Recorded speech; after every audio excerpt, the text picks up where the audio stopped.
You're listening to the Running for Distance podcast. I'm your host, Anthony Gilbert, and I'm excited that you're here to journey alongside me today as we lace up the shoes and journey through life, running, and all things in between, each and every week. Now, let's head down the trails and see what's in store in this week's episode.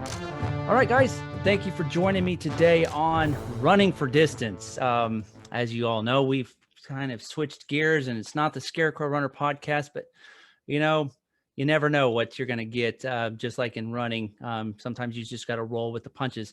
And so Running for Distance, as I've introduced in the last couple of episodes, is kind of the new direction that I'm taking this podcast where, wherever we are in our in our journey in life or in running, we're always running for distance of some magnitude, whether it's 1 mile, 5 miles, or even 100 miles, as I can actually be one to say that I've done. You're always running for distance. But I have a guest on with me today that I came in contact with through YouTube, and also have been in contact with him on social media through Instagram and Facebook and other things. So I have with me tonight Mr. Anthony Bailey. He is his Instagram is out there, but the one that he's best known for is Running for My Best Life. And so welcome to the show, Anthony. It's nice to have the same namesake. It's like Anthony to Anthony. And so that's always a cool thing to be able to share. We already got that common ground of the same name. And we're both. It makes it easier to remember each other's name, doesn't it? I don't have to forget, and I'm not talking to myself like I oftentimes do. And so, but yeah, welcome to the show. I appreciate you coming on with me. And we're going to dive into a lot of different things tonight, and give you an opportunity to share, and just kind of we'll just see where things go. But so first of all, as far as the YouTube goes, how long have you been doing your YouTube videos? And I know we talked just a moment ago, as you've kind of changed direction on what you wanted to do with your YouTube channel, right? We don't like to watch somebody running for 15 minutes and just watching them run, right? You want it to be content that people like to watch. And you were mentioning to me that, if you can get your wife to like your videos, then you have been successful. So how long have you been doing the YouTube channel? Yeah, she has become my gatekeeper to help me with to get a different point of view as a non-runner. Well, she's a runner, but not. She wants to make sure my videos aren't going to bore someone to death. But I started seriously last May, so it's been about 7-8 months, whatever that is. And what I did was I started about a year or a few months before that, but I just sporadically, I'd have episodes here, and I'd say, I want to document my Boston marathon journey. And that lasted about a month because I ran out of content to talk about. And then I said, okay, I'm going to run every day and talk about something. Well, after 2 weeks, I ran out of things to talk about. So then I stopped the YouTube thing. And then in May, I decided, I told my wife, well, I have a personal story I want to share to help inspire others and for the challenges I face. And I think YouTube would be a fantastic platform to do that. And I said, well, if I do this, I want to be, I'll be consistent with it. I'm going to stick it out. I'm not going to just go in and just quit. I'm going to at least give it an honest effort, and at least a few years, just to see if I can get something to work. And I told her what it's going to take. It's going to take me sometimes being up late, sometimes having to film around the house, and she was all on board. As long as I'm sharing a good, positive message to help others, she's always on board with that. So I got her blessing on it, and from that point on, I made a little video on my phone. Back then, I didn't have a computer strong enough to do the editing, and I had a camera that my father-in-law gave me, but I still wasn't sure how to really use it. So I was in the garage just making my first video through iMovie, and but I put a lot of my heart into that video, and it was just a trailer to my channel, which is still up there. And to this day, I think it's the most one of the most videos I'm most proud of, because I have my heart in there, and it really expresses the message I want to share. Is I want to help others that are facing the same challenges I've faced, but I want to do that while sharing my passion of running. So I'm trying to learn to intermingle the two. But when you said, I don't want to show myself running for 15 minutes straight, that's wonderful for some creators. It works great for them. But where I live, I just don't have the scenery for it. And plus, I think the words that are coming out of my mouth are going to be more impactful for the people that I want to reach. So when it comes to Absolutely. runners, I think runners, there's plenty of running channels like yours and others that can give some wonderful running tips that have way more knowledge than I do about running. I'm still a novice runner in my opinion. I've only been at it a few years. But if someone wants to come to my channel and enjoy a little bit of running and my perspective on it, plus learn some other, maybe some tips on how they can overcome some challenges that I faced also, then I'm the channel to go to. But if you want to learn how to run a 6-minute mile, I'm not the one to go to. Yeah, absolutely. You know, if I think the most effective means of, you know, using technology for the best, you know, like with your channel, is if you can mix something that you're passionate about with something that others are passionate about too. So you can mix two passions. You know, you're going to cover a huge swath of viewers, right? And people, you know, you can, like for me, I like to tie in, you know, running into life because, you know, both of them are a journey, right? And you've got the start when you're born, you have when you've passed away, that's the end, right? That's your finish line. But it's what's in between that's the most important, and what you do with your life. And just like in a race, what you put into that race is what you're going to get out of it. What you put into that training is what you're going to get out of it. But if you've got a story to tell and you can tie it into running, it just adds so much more depth and complexity to that, which I think more people will gravitate to, you know, while, yeah, they're going to get something out of your message. If you just sit there and record a message like you are right now, and you just share your heart, people are going to listen to that. But I think if you expand that and you add other avenues like running or whatever it might be, then those particular groups are going to gravitate to it even more because they can relate to that and get motivated or inspired. And so it's a great platform, a great tool to be able to blend your passion of running, but also your story of what you've overcome in your life and how you can help others overcome similar challenges that they faced. Yeah, exactly. For like example, one of my earlier videos was talking about my physique. When I grew up, I was very, very skinny and thin, and I was very self-conscious, and it really just followed me all through life. Just being just embarrassed of how I didn't feel comfortable in my body, pretty much. But when I discovered running, I would go to these races or these and like everybody had the same kind of physique I had, the thin, lean, Yeah. and I'm like, and so running taught me to start embracing my body now. So I made a video about that, and you kind of intermingle the two, and it's one of my favorite videos to make. So I think that's a great way of, you know, if you could find a way to mix the two. It's not always easy, but you know, you can try your best. But and if you can't, just do whatever's in the heart. You don't have to stick to running all the time. Yeah, I think a lot of times, Anthony, we get wrapped up. I know I've done this. You get so wrapped up in trying to make it something that it's not, right? And because you want to put a lot of work into it, because you want your videos and your work to, you know, to be watched and to be enjoyed. But if it's not from the heart and if it's not really sincere, people are going to see through that. People are going to know that it's fake or it's a show. But like the training videos and stuff that I've done and that you've done, yeah, people know that you're actually putting the work in, and so they know it's sincere and it's something that you enjoy doing.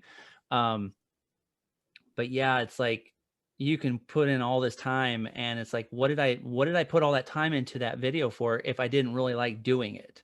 Exactly. Right? It's like, and it kind of boils into, you know, you can tie it into your career. It's like if you're working a job that you don't enjoy doing, it's hard to be passionate about something that you're not interested in, right? And you know, some people love what they do for their job, and it's not even a job; it's either a vocation or a true career. Whereas you get into an opportunity and it's like, yeah, I'm doing my 8 to 5 or whatever, and punching the time clock, and I'm just running through the motions. you're not going to enjoy it, and you're not going to knock the socks off of, upper management, right? Because you're not No. going to be going above and beyond. But when you find something like a YouTube channel or a podcast or whatever it might be doing that you enjoy, and I enjoy editing. I enjoy going in and fixing videos and putting music to stuff. That's something I'm passionate about. I love that. People are going to see that. People are going to recognize that, hey, he's putting some work into this, and it shows. His work is showing. And just like when you're training for a race, you put in the time, the blood, the sweat, and the tears.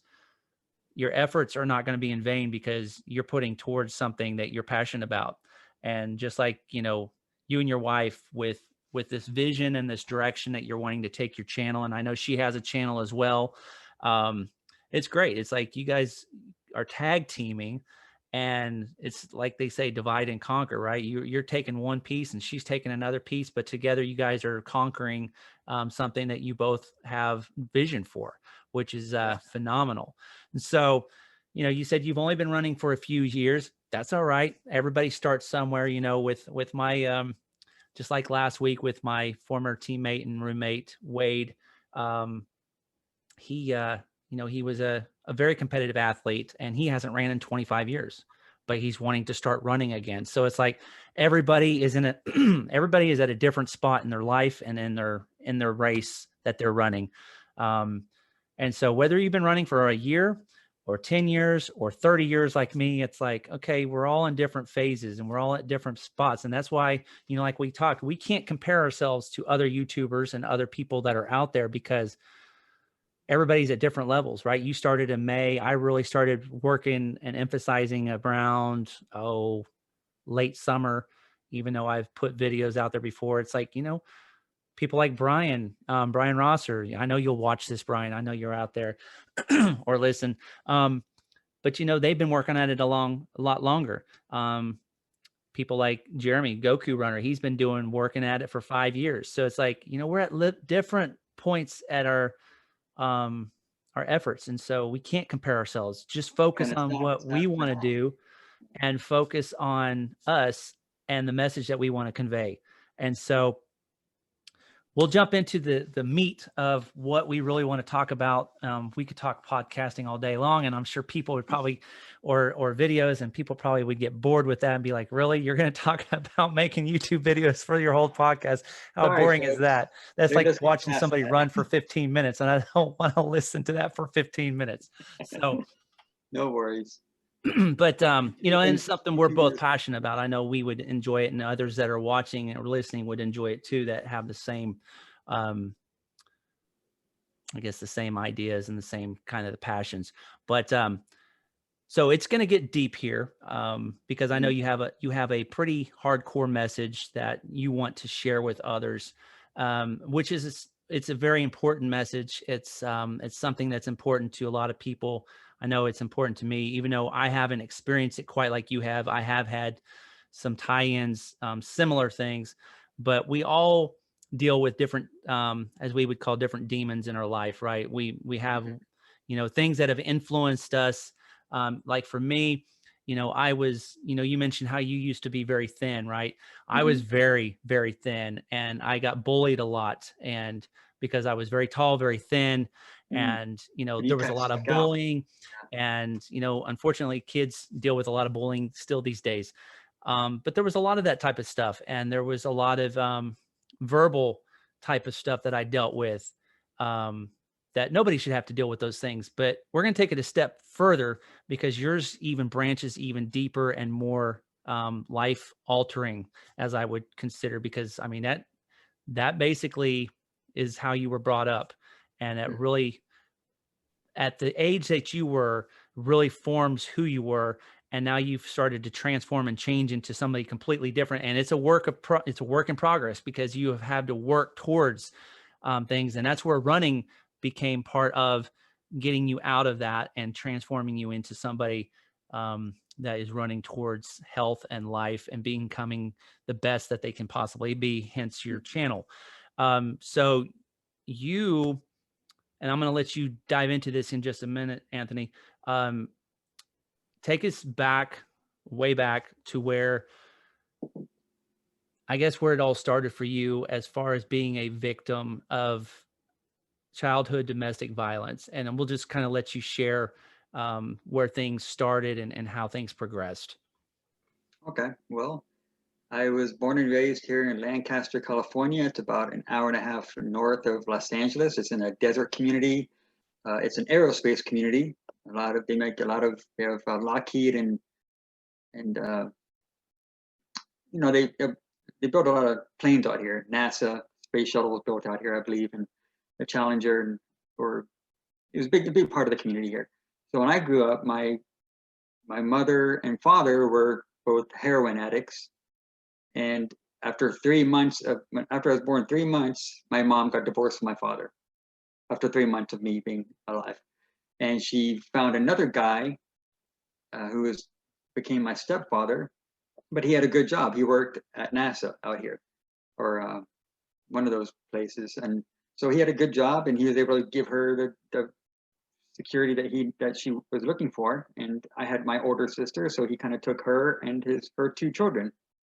And it turned out he had his own demons. He was a drug addict, alcoholic, bipolar, had rage issues. So he would constantly mistreat my mother, beat her, scream at the top of his lungs all the time, and it was I think it happened more times than not.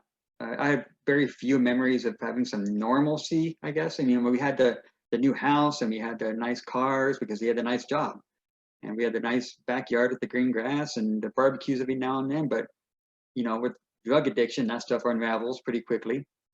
And with the more drugs he did and my mom did, the more violence happened. And so that went on for pretty much my whole childhood up until I was a teenager. But when I was younger, or when he got really deep into his addiction, I think it was cocaine he was into. He would start seeing people spying on him, thinking that Russians were hiding up in the attic, and just some crazy stuff. And as a kid, you're like, there's people up above me. I mean, you're laying in bed thinking there's people, and he'd be up in the attic. I'm not kidding, Anthony, for hours at a time, just searching for clues or for people. And when you're a little kid, you're kind of trusting this guy, like, well, he must know what he's talking about. But after a few months of this, he finally started turning on me and my mother and my and my sister, and thinking that we were all in cahoots with these imaginary people. So that even enraged him more, and the beatings happened more. And there were so many Christmases and Thanksgivings that he would just go berserk. I mean, there's times when, like at Thanksgiving, for example, we were heading to my grandma's for Thanksgiving. He was tailgating somebody, so like tailgating them, like right on their, and he rear-ended them because he was high on coke, I'm assuming. The guy got out of the car, beat up my stepfather, and the police came and they kind of broke it all up. And then later we went to my grandma's house for Thanksgiving dinner. He got into a fight with my uncle there because he was just going, it's just these kind of situations.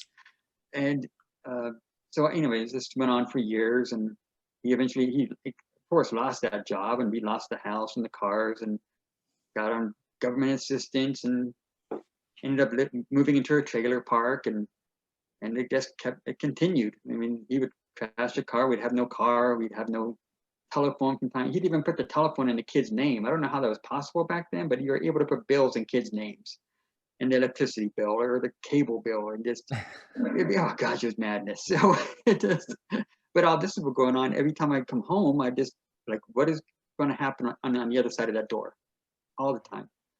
And so I'd find myself out playing sandlot baseball or playing, rollerblade hockey with the kids. I would be away from the house as much as possible. So anyways, 17, finally found a job at McDonald's. Thank God I could finally pay for my own stuff, pay for my own clothes, because they never fed us. They never clothed us because all their money went to beer and alcohol and drugs. So that was like a big turning point in my life. Finally got a job. And at 18, I moved out. But then at 18, I kind of had to find myself. And because I was, up to that point, I was on defense mode the whole time. I didn't know who Anthony was. And then 18, I was out on my own. 21, went to a party, had a shot, and I was hooked.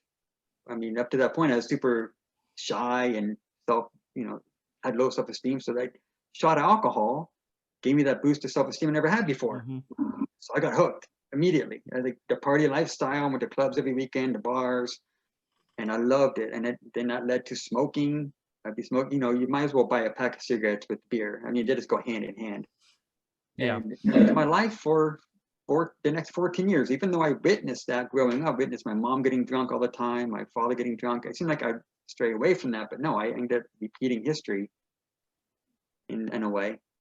And that progressed until I was like 34, 35. And, from going to the bars to the clubs led to me I'd spend many nights home alone, drinking by myself. And we're just having people over just to hang out with, nothing substantial. And I mean, I was lucky. I had a good job, which I still work at. I work at with the city of Santa Monica. And so I was able to provide for myself, and I had a little apartment and a little car. And I had a son at the time and was able to support him, but I was never emotionally there for him, because I was just thinking of alcohol. How can I get the next drink? And when I got off work, I'm just going to get some beer and cigarettes or some Jägermeister. Jägermeister was my thing. That's like almost like poison. But at 35, I kind of had like an epiphany and thinking, oh my gosh, I spent the last 14 years and didn't accomplish anything. Because I kept thinking what I had was more than what I should have. I mean, in my circumstances, I don't know, this is a statistic I just learned, 95% of people in jail have been abused as a child. And I should have been in jail. I should have been on drugs. I should have been maybe dead. But so at 35, I thought, you know what? I need to change things. This isn't, I had that little voice in my head all those years, and I finally listened to that little voice. Went to church one day without going to the bar. I said, I'm just going to go to church one day. And Anthony, I was like the most negative person. I was so cynical, and I'm not the person I am now. I was like if somebody said good morning, I would say, what's so good about it? That was my attitude. But I kind of said it in a joking way, but not really. And so I went to church, yeah, very cynical, self-deprecating. And when I went to church that day, the pastor's message was, how can you live such a negative life? And it just blew me away, because I had nothing to do with God before that. Me and God just were like this. And, I didn't feel he was there for me. So why would I want God? And that kind of was like a wake-up call, like, okay, God, I'm listening. There's something here. And it wasn't overnight. I mean, it took some time, and I started going to the bars less and going to the gym a little more, and kind of listening to more positive stuff, listening to some motivational speeches, and I kind of just ingrained that in my mind, and I didn't have that before. And then at about 36, I finally started to date seriously, or tried to, without, before I just had flings. I wasn't looking for anything to tie me down. I didn't want anybody telling me what to do. Don't drink, don't smoke. I didn't want to hear that. So when I finally started cleaning up, I went online, found this wonderful lady who was a Dodger fan. I'm a big time LA Dodgers fan. And I thought, well, she had a couple kids. And I said, well, she looks like a nice girl. And we met at a Starbucks. And from that moment on, we've been inseparable. And 6 months later, she knew that I drank and smoked a little bit, but as long as I didn't do it around her, she was like, just don't do it around me, and I'm cool. But then, she fell in love. Well, how can you not fall in love with this face, So she fell in love with me, and she found an ashtray in the sink one morning, because she came over to my apartment and found an ashtray, because I was smoking the night before, and pretty much called me and said, it's either the smokes and drinking or me. What are you going to do? And so at that point, I just said, I'm not going to waste this. I mean, she's a beautiful lady, was very positive and very kind of gave me that super self-esteem I never had before. I never had anybody tell me I could actually do something. I was like, people before that was always telling me, you can't do that. You can't do that.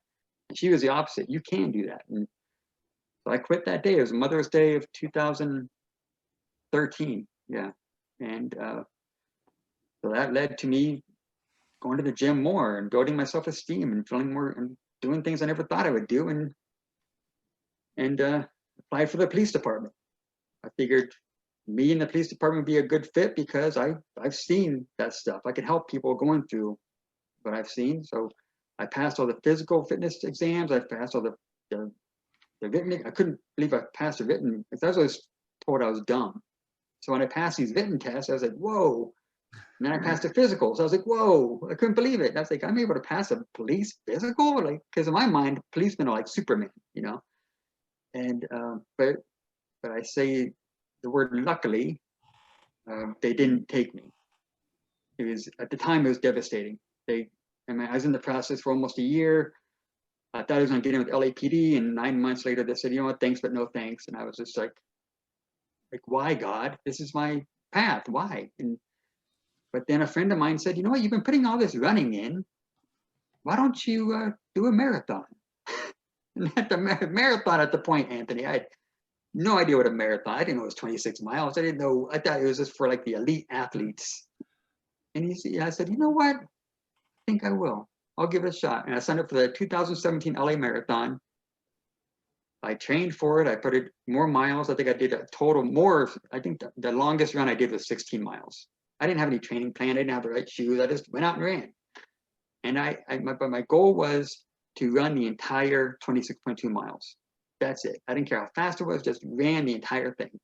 And I did it with my darling girlfriend at halfway at midpoint cheering me on. And it was hard and grueling and the hardest thing I ever did in my life, but I ran the entire course. And about 10 minutes later, a friend of mine said, "You're going to do it again?" I said, "Heck no." It was awful, awful. But then the next day it wore off, and I said, you know what? I think I'm going to do it again. So that was how I learned to love running. That sounds so familiar. After running, after I ran my first marathon, I was like, I ain't doing that ever again. There is no way. I have no desire. And one of the guys I worked with that was kind of a running coach, he's like, but you have to run a second one to prove that the first one's not a fluke. And I was like, no. There was no fluke about it. I ran that race. And, I was like, I didn't walk. I ran the whole thing. That's not a fluke. I've got the time right here. And he's like, no, you got to prove that. I was like, no, I have nothing else to prove. I did it. And so I can totally relate to that. Here now, 8 years later, I've ran, 15 races, marathon distance or greater, right? So it's like, never say never, right? Because when you say never, always seems like God always has a way of saying, you know what, never say never, because if you say never, we'll make a way to make it happen. Well, you know what they say, man makes plans and God laughs. And never pray for patience, because when you pray for patience, what happens is you get the most impatient situation to really test you. So it's like, I also said I would never run a 100-miler.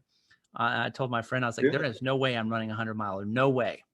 Well, I have. And I can't wait to do my first one day. It'll happen. It's a progression, right? And so, but funny how you mentioned, you're a big Dodgers fan, and here I am in Tulsa, and Tulsa and Oklahoma City are actually now the AA and the AAA farm team for the Dodgers. And so it's the Oklahoma City Dodgers and the Tulsa. There's still the Tulsa Drillers, but they're the AA affiliate for the Dodgers. So yeah, we've got Dodger farm teams here in Oklahoma. So, well, I'm going to need to come visit you sometime. So I could actually see the future Dodger players before they actually make it to the big leagues, right? And nice. I do know that Kershaw came and pitched in Oklahoma City a couple seasons ago when he was rehabbing from one of his injuries. So it's like, you still get the opportunity to see some of the bigger name players come down if they're rehabbing or whatever. But I'm sure they sold out that day. It was pretty packed. But so growing up, I mean, that's heavy, that's deep stuff. I mean, it's a lot for someone to probably even try to process, right? I can't imagine, Anthony, what you're going through. I mean, when I hear you telling your story, I almost see like a script for a movie, right? Because it's that whole, like, your dad or your stepdad raging because he's upset and something sets him off and he rages even more.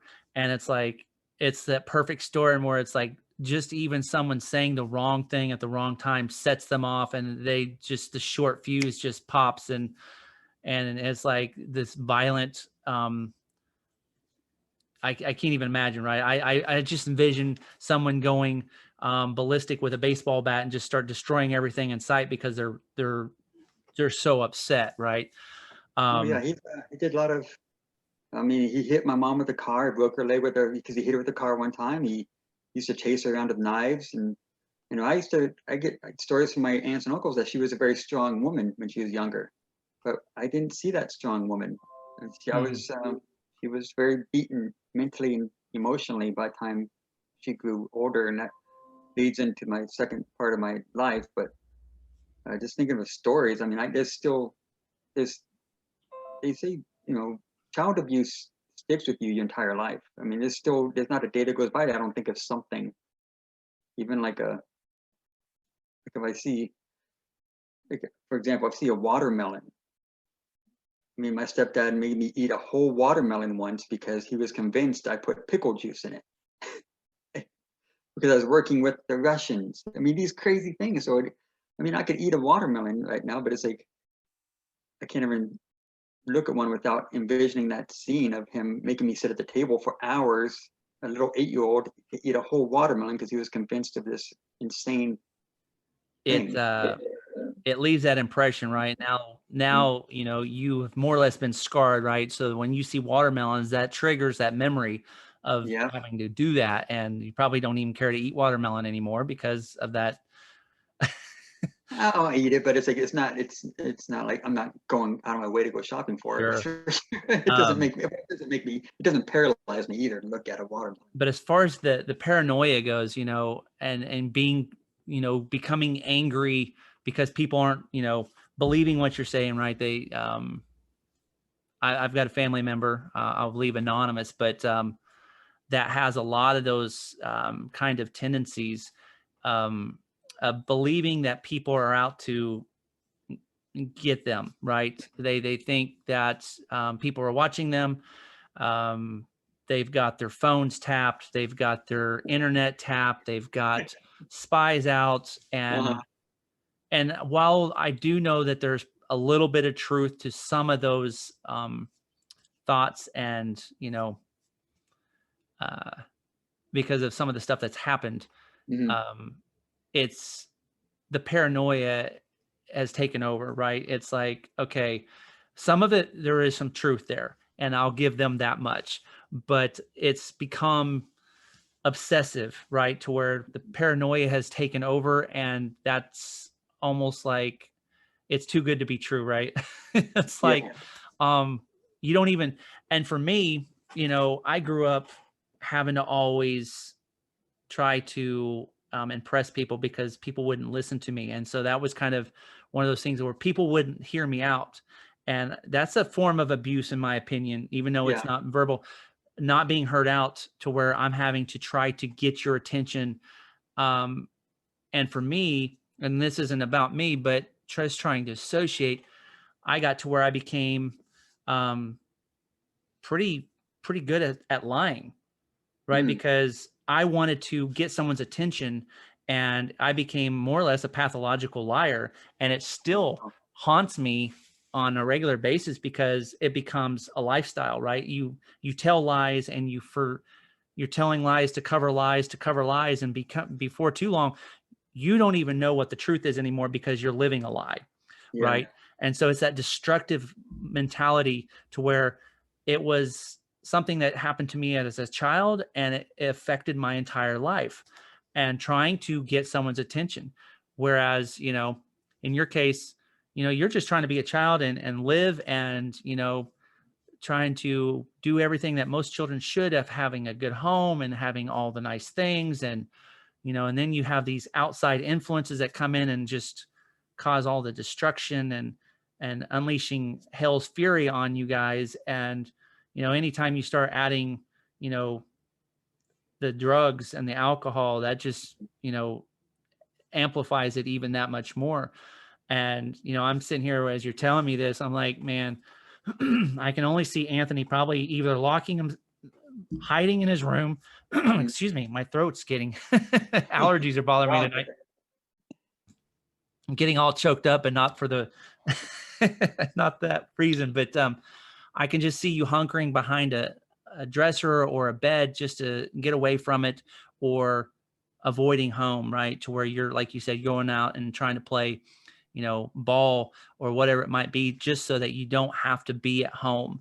And, I became a big introvert. I mean, I'm still an introvert. I still love my alone time. It's like, yeah. And I mean, I love my alone time too. I'm an extrovert, but I do love that alone time. But, for a child wanting to not be at home, it's a sad situation, because you should feel safe. Home should be a safe place, right? Home should be where you go to protect yourself from the outside world. But you couldn't do that, because home is where, stuff happened that shouldn't have happened. And so then you're having to leave that comfort zone and go out into the world. And it basically forced you to become a man sooner than you probably needed to be, right?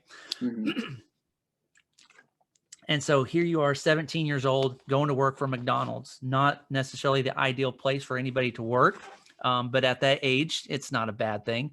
Not a career that I would want for myself growing up later. But yeah, everybody, I think, needs to flip burgers at some point in their life, to learn some value, right? And hard work, and the sweat and the grease that goes with it.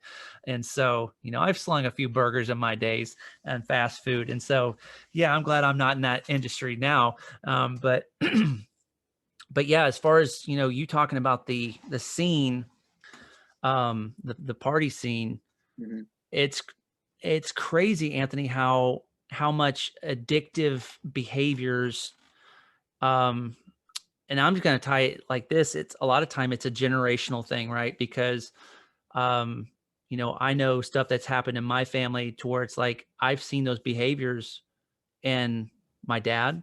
I've seen those behaviors, that was in my grandfather, and I heard about stuff that was my great grandfather. And it's like, and here it's been more or less passed down to me. Right. And so you go to this party and you take that first swig of alcohol and you're hooked. And it's like, it's crazy to think that all it took was one drink, and you're immediately hooked, because it's an addictive thing. And some people might think, there's no way that you took one drink and you're hooked. Well, it happens in a lot of different areas. I was hooked with the feeling, and then as it progressed, it became more and more. It became, it started off as just a weekend thing, and then over the years it became 2 days a week, 3 days a week, 4 days. So it's a slow progression until I did a lot of the same thing in college myself. I was an athlete all through school, and you had to sign a pledge saying you were going to be clean. You weren't going to have any influences. And so I abstained from all that stuff. I was a good boy, right? But it's my first year of college. I go to college and it all went out the window, Anthony. It's like, and I don't know if it's because I was like, man, it's time for me to live. But I knew enough to know what I was doing was wrong, because I'd been raised that way. But I was like, I don't care. I wanted to experience it. And it's like, you take that first drink and that first smoke, and it becomes a social thing. It was like, I'm just hanging out with my friends. And, I was in college for athletics, cross country. You shouldn't be drinking and smoking, but we would do it anyways on the weekends. And here we are, smoking a cigarette and drinking a beer. And, it becomes more of a continuous thing. And it's like, I shouldn't be doing this, but it's making me feel good, right? It's those, that buzz, right? And then it just snowballs, and you become part of it, and it becomes part of you, and you can't separate it. And so it's that addictiveness. It's like, there's a lot of different things that I've dealt with myself, that's like, man, I shouldn't be doing this, but it makes me feel good. And the same thing with, the lying. As growing up, it's like, I knew if I could come up with a good enough lie, it made me feel like I'm feeding somebody a line, right? And they believe everything I'm saying. And then when they call me on it, I'm lying about that. Yeah. And it's like, man, it's crazy how it snowballs, and it's hard to get out of that. And so, Yeah, that was part of my drinking years too. I did some things I'm not proud of, and I lied to cover it up, and it always comes. They say that um, the light always comes to the dark at some point.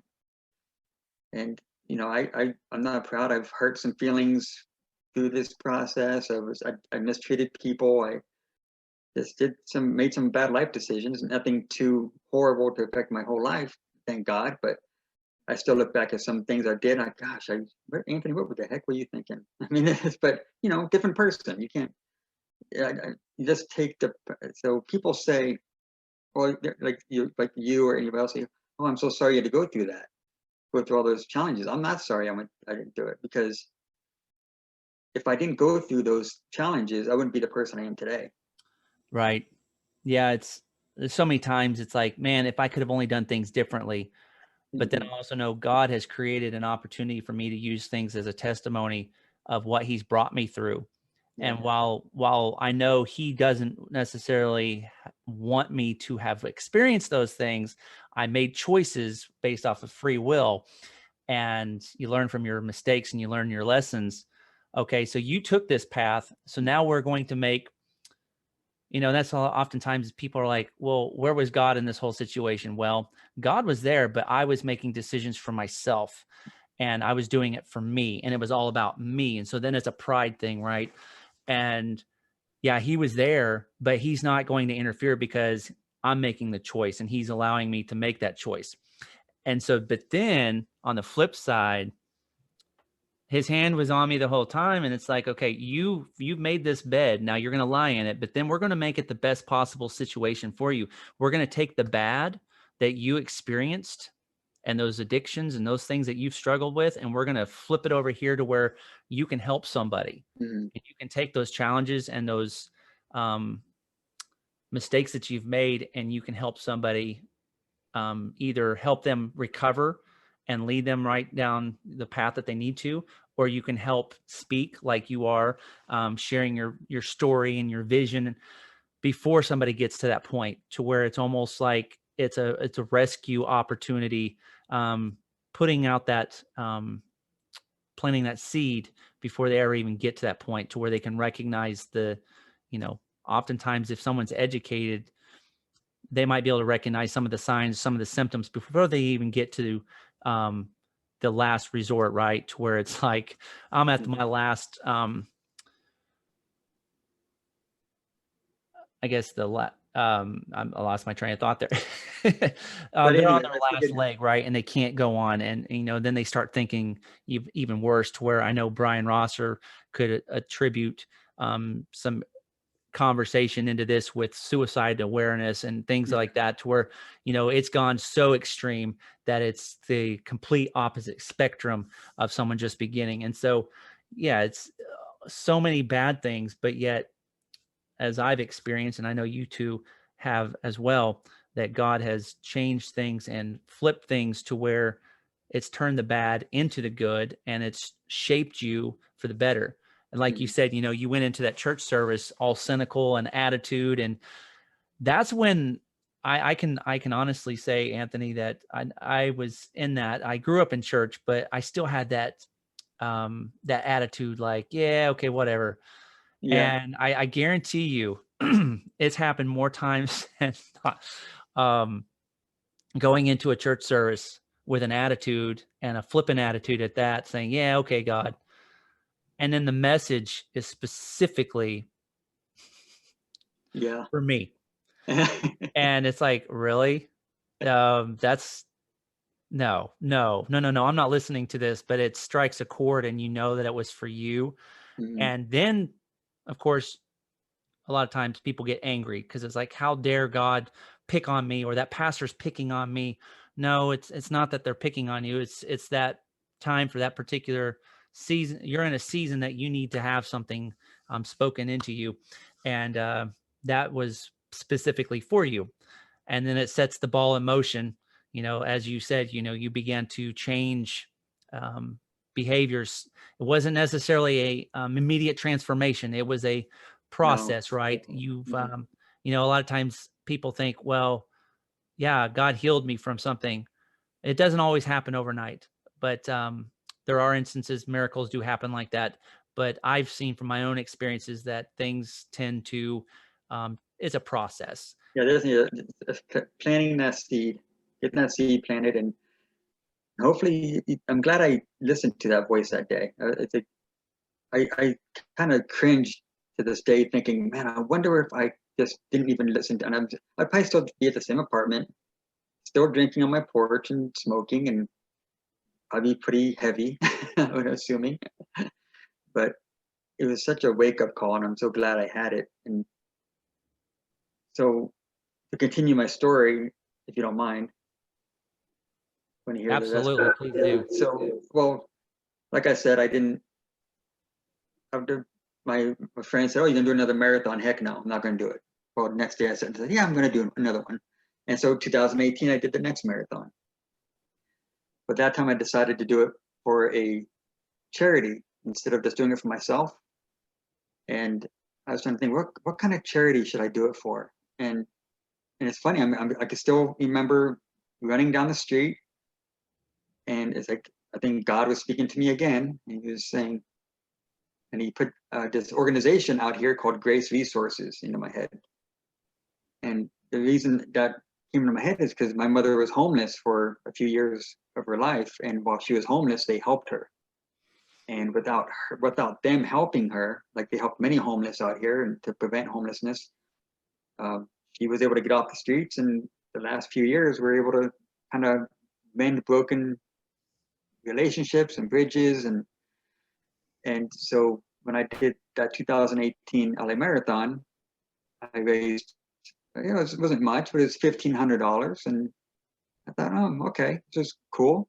And then the next year I did it again, and I decided to build a team around it. And then my wife decided to join me.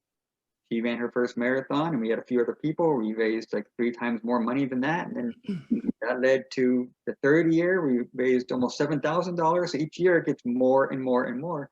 And so that kind of motivated my wife and I, we like this fundraising thing. We like helping the community through our passion of running. So we decided to take that fundraiser and turn it into our own organization, and that's how Run for Grace was born. And so that's our little nonprofit that my wife and I do together. Also have a YouTube channel dedicated to that nonprofit. And it's been a fun challenge. I mean, it's running a nonprofit is hard, but it's so fulfilling. I mean, like for example, the pandemic hit last year, and then that kind of halted everything, because what we normally do is we form teams to participate in races to raise money for organizations or those in need. Well, when COVID hit, there's no races.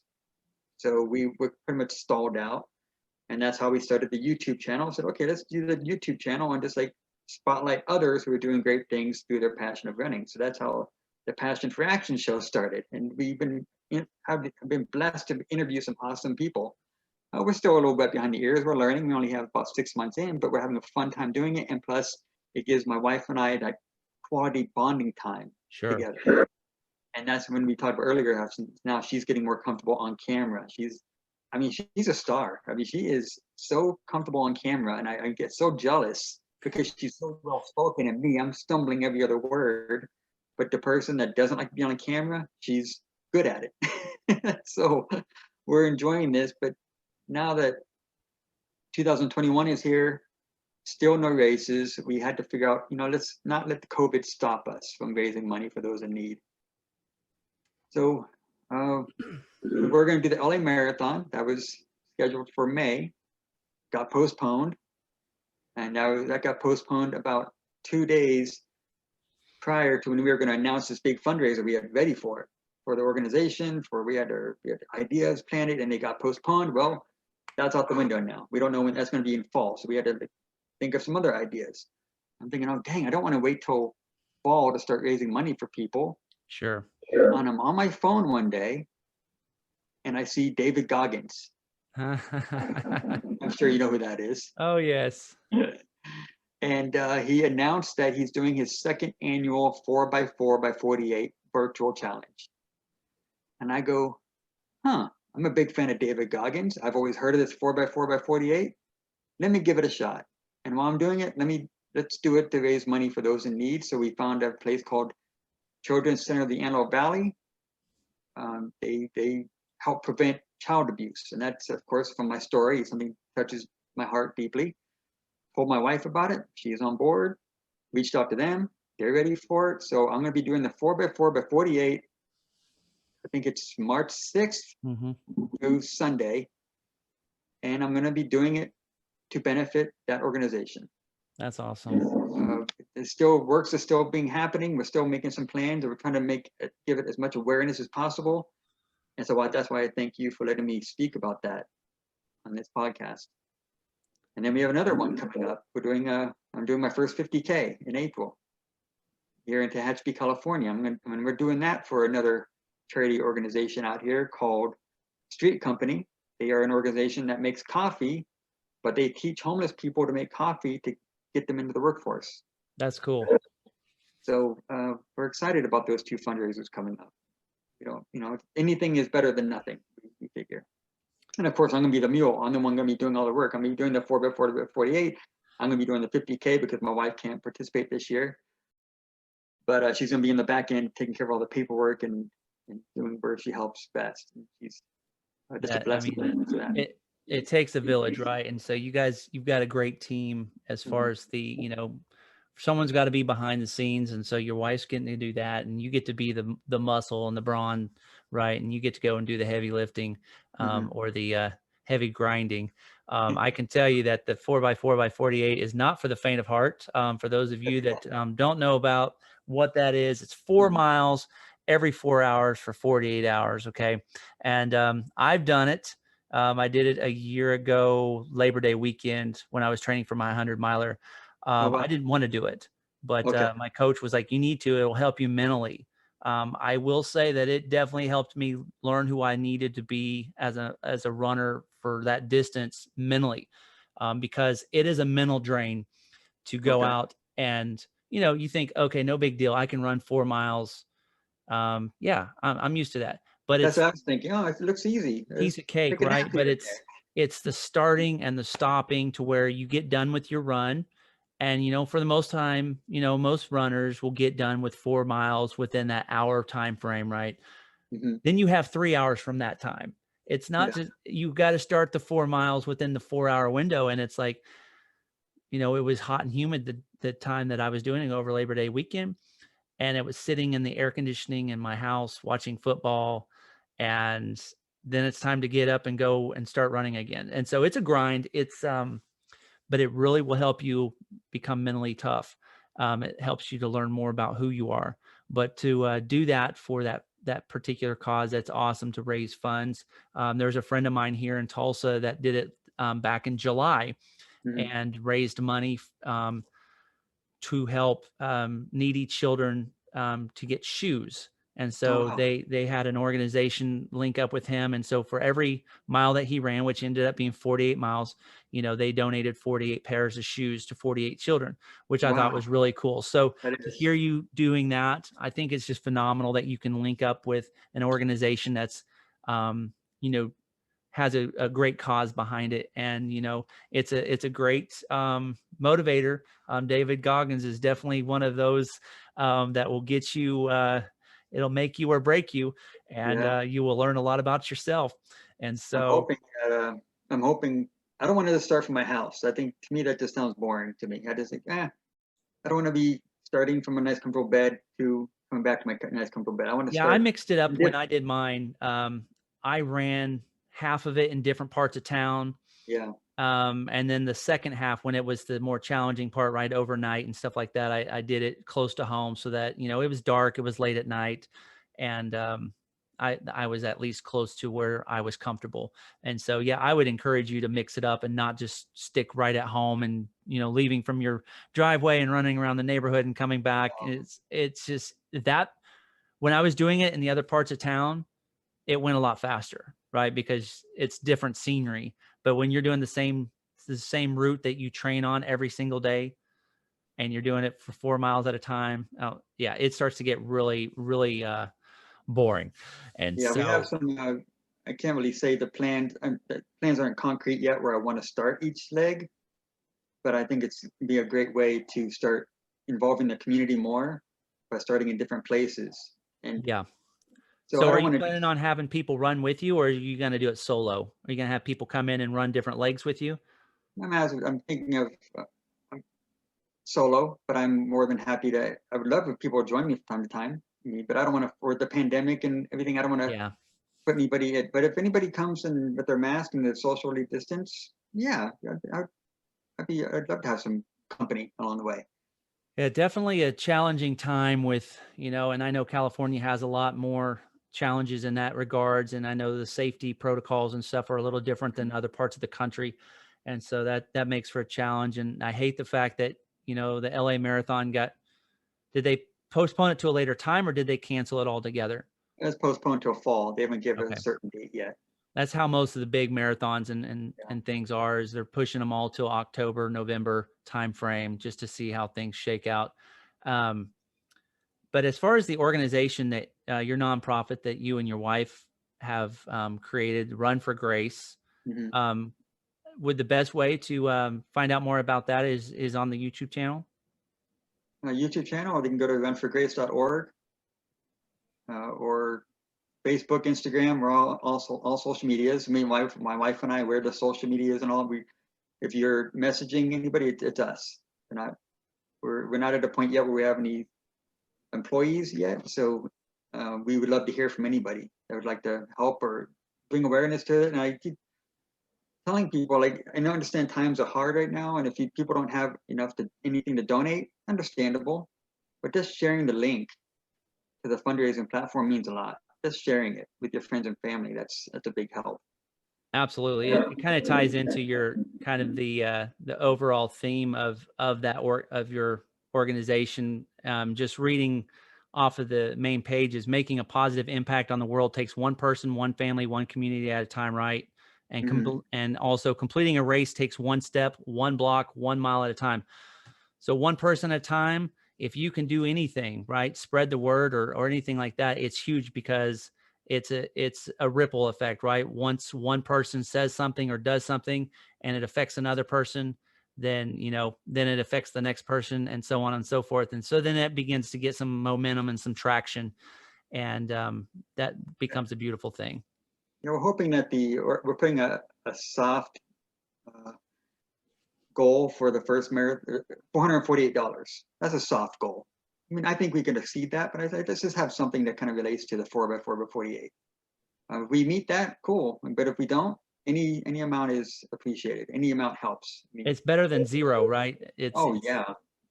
That's the whole thing. All I have is $2. Here's a story, Anthony. We're doing a fundraiser last year for the LA Marathon, and my wife and I picked up the kids from school, and one of their friends got in the car because she took him home, and he was asking about this little kid. He's like 8 years old. He goes, "Oh, what is this all about?" And she told him, and he took $2 out of his pocket and gave it to her.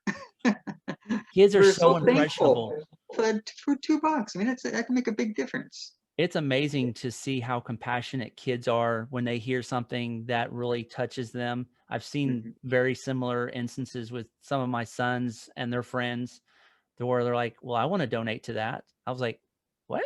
What? I was like, "Seriously, you don't have much money?" "No, I want to donate to that. I want to give this." And I was like, "Wow!" Starts young. If they start young, man, it makes a huge difference in this world. Yep. Because so many of us, like ourselves, we're well down the road and we're pretty set in our ways. And that's how a lot of people are, unfortunately. But man, the kids are the future. And if the kids can catch the vision, you've got a great thing in store. And so, man, I look forward to seeing how things blossom for you guys on that, and how things grow. I'm also excited to see you go out and knock out that challenge and get your first 50K out of the way. Because then you'll truly be an ultra runner. And yeah, I just got my shoes and my Camelback yesterday, so I'm all set. what kind of shoes did you get? They're Ultras. Good old Ultras. I'm actually wearing a pair of Ultras right now. So Never had them. I never wore them, but I even got the little socks. I got the foot socks. Nice. Nice. Are those So, Injinji socks? yep, I think they are. Yeah, Injinji. Those are my favorite socks. I Yeah. love toe socks. They help prevent a lot of blisters just because you got your own little compartment for each little toe. I've never heard of that before until actually a couple that we interviewed on our Run for Grace channel. They told us about that. They're doing 156 miles in the Sahara Desert, and Man, I think I probably have 10 or 12 pairs of different. I got some really thin pairs of the Injinji socks, and I've like with the race that I did today. You know, when you start running the trails and stuff, they have a little thicker sock, which helps for the ultra running and the trails. I love those, but I mean the thin ones are great too, but I'd prefer a little heavier sock so that my foot does not slide around as much. Because when I wear a thinner sock, it tends to slip around in my shoe a little bit, and then I'm running the risk of blisters. But I don't usually have a lot of problems with those socks, and those are good shoes. okay. I don't run in them all the time because, you know, ultras, I will say this, you have to get used to the zero drop because not having, and for those that don't know what zero drop is, it's the distance from the toe to the heel as far as like most running shoes that I've used to run in was a 5 millimeter drop. So you got a difference from the toe to the heel of 5 millimeters. Ultras and also the topos that I train in with the zero drop is as close to the natural running motion or running as you can get other than barefooted running, right? And because it allows the foot to naturally your toes to spread out because the ultras have a wide toe box, and so your toes can spread out, and then your foot can truly the range of motion, it can do what it needs to do. I will say this: if you've not run in them, you definitely want to build up into it because it will. If you're used to running in something different, it will put a lot of extra strain on your calf muscles because they're not used to it. And so you definitely want to work into it. Don't make the mistake like I did. After running a 100-miler, I started running in the zero drop to train to run a marathon 3 weeks later. I run a marathon in the zero drops, and I had a calf issue for about 4 months last year. So yeah, you definitely want to get used to the zero drops. Well, I got 4 months till. No, I got about 2.5 months. You got some time. If you start wearing them and getting used to them, you know, I would recommend starting off shorter distances, right? You know, 3 to 5 miles and nothing too far yet. And then, you know, kind of build up to it to where you can start taking in the further distances just so that you don't put too much strain on your calves. Because I can tell you when you start running those longer distances, those components become very very tired very quickly, and it becomes kind of a chain reaction, right? Your calves start giving you problems, and then you start having other issues too. So that would just be one of my recommendations. But Appreciate that. absolutely. But Anthony, I appreciate you being on with me, man.